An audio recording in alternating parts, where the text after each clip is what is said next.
Hello students, online classes में आप सभी का स्वागत है। आज अपन पढ़ेंगे जंतु कोशिका में पादप कोशिका में तुलनात्मक अंतर।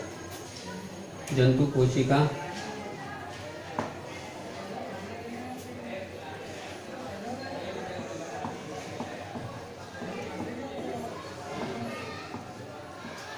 व पादप कोशिका में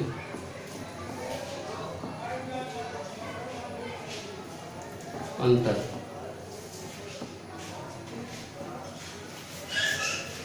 जंतु कोशिका और पादप कोशिका में अंतर पढ़ रहे हैं अपन। तो एक सारणी बनाकर, टेबल बना करके जो है इसका अध्ययन किया जाता है। सबसे पहले सारणी बनाने में अपन यहाँ पर लिखेंगे लक्षण। लक्षण के बाद में लिखेंगे अपन पादप कोशिका या जंतु कोशिका, जो भी लिखना चाहते हो आप। पादप कोशिका और जंतु कोशिका।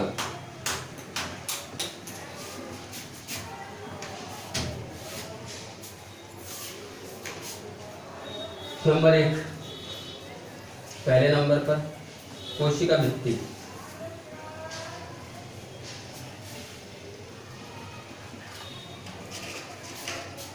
कोशिका भित्ति की बात करें तो पादप कोशिका में कोशिका भित्ति महत्वपूर्ण भाग होती है।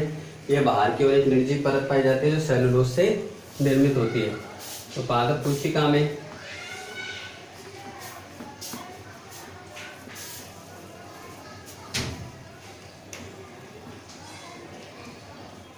सेलुलोज से निर्मित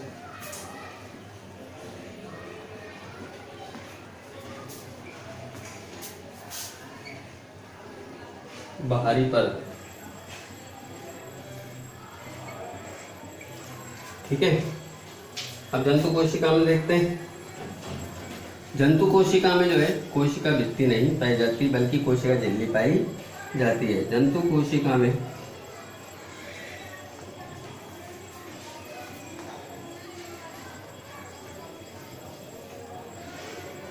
कोशिका भित्ति के स्थान पर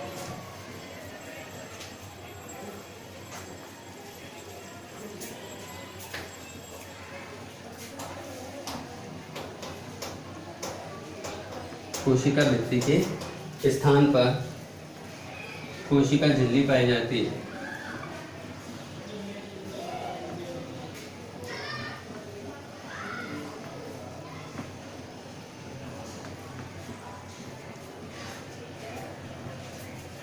ठीक है। सेकंड नंबर देखो, कोशिका भित्ति अपन ने लिखी हुई। अब इसके बाद में बात करते हैं रिक्तिका। रिक्तिका जो है पादप कोशिका में, रिक्तिका के बारे में बात करें अपन तो पादप कोशिका में रिक्तिका बड़ी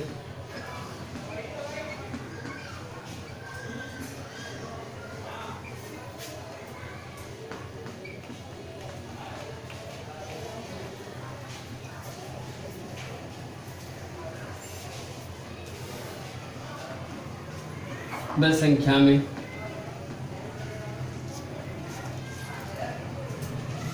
अधिक होती है।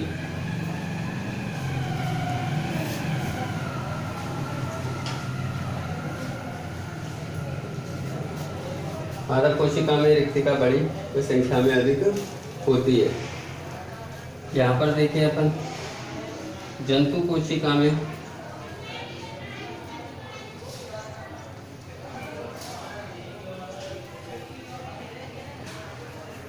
रिक्तिका कम या अनुपस्थित होती है।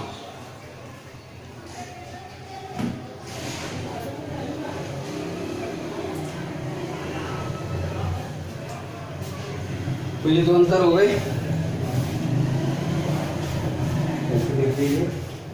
अगला अंतर तीसरा,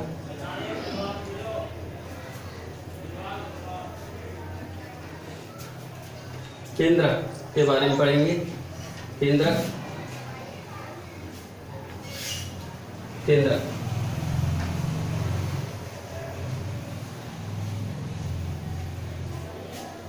पादप कोशिका में जो केंद्रक है किनारे की तरफ पाया जाता है, क्योंकि इसमें रिक्तिकाएं संख्या में बड़ी व अधिक होती है। केंद्रक किनारे पर,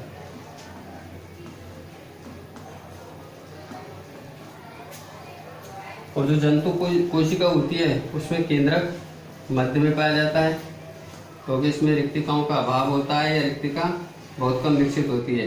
केंद्रक मध्य में। ठीक है, चौथा लेते हैं अपन हरित लवक। हरित लवक की यदि मैं बात करूं तो ध्यान देना, हरित लवक जो है पादप कोशिका में प्रकाश संश्लेषण में महत्वपूर्ण भूमिका निभाता है। तो यहाँ पर अपन लिख सकते हैं प्रकाश संश्लेषण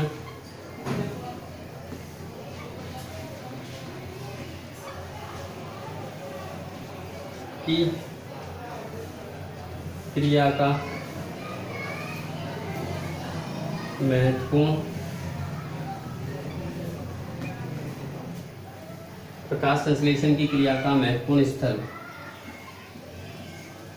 तो प्रकाश संश्लेषण की क्रिया द्वारा पादप अपना भोजन बनाते हैं। अगर हरित लवक नहीं होगा तो पादप प्रकाश संश्लेषण की क्रिया नहीं कर पाएंगे, क्योंकि जंतु कोशिका में जंतु जो होते हैं अपना भोजन स्वयं बनाते हैं, पादपों से प्राप्त करते हैं, इसलिए इनमें हरित लवक का अभाव पाया जाता है। तो लिख सकते हैं हरित लवक का अभाव।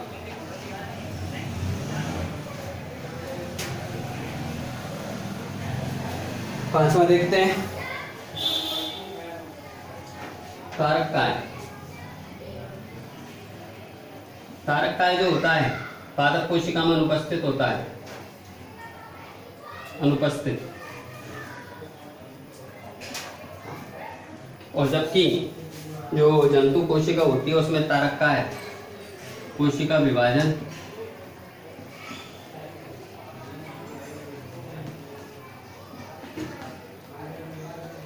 व शुक्राणु की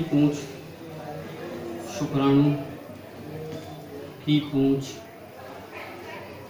के निर्माण में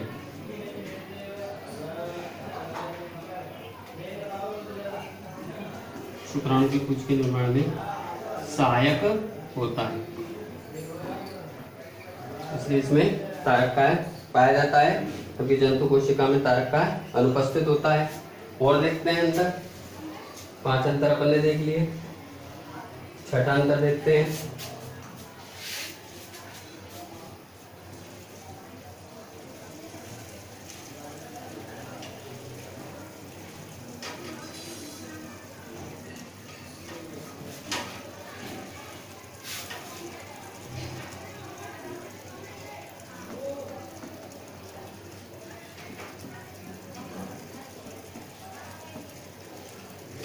छठा अंतर माइटोकॉन्ड्रिया।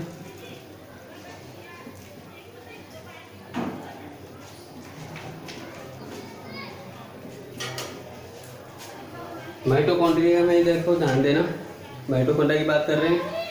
पादप कोशिका में जो है माइटोकॉन्ड्रिया संख्या में कम पाए जाते हैं, क्योंकि पादप कोशिका को ऊर्जा की कम आवश्यकता होती है। तो माइटोकॉन्ड्रिया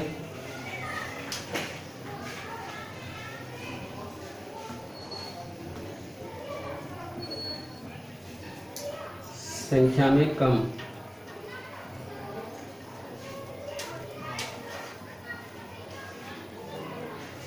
जबकि जो जंतु कोशिका होती है उसमें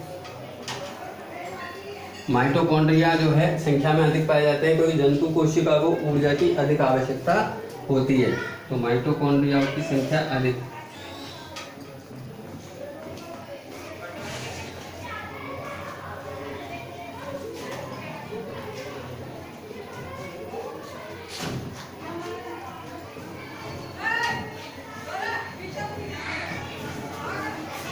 सातवें नंबर पर देखते हैं अपन संचित भोजन।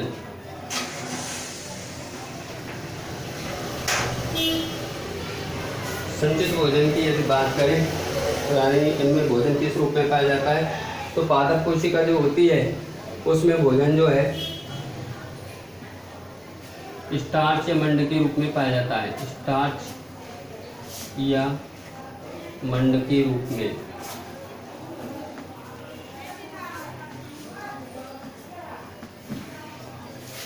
यहाँ पर ध्यान देना, जो जंतु कोशिका होती है उसमें जो भोजन होता है, संचित भोजन, वो ग्लाइकोजन के रूप में पाया जाता है। किसके रूप में पाया जाता है?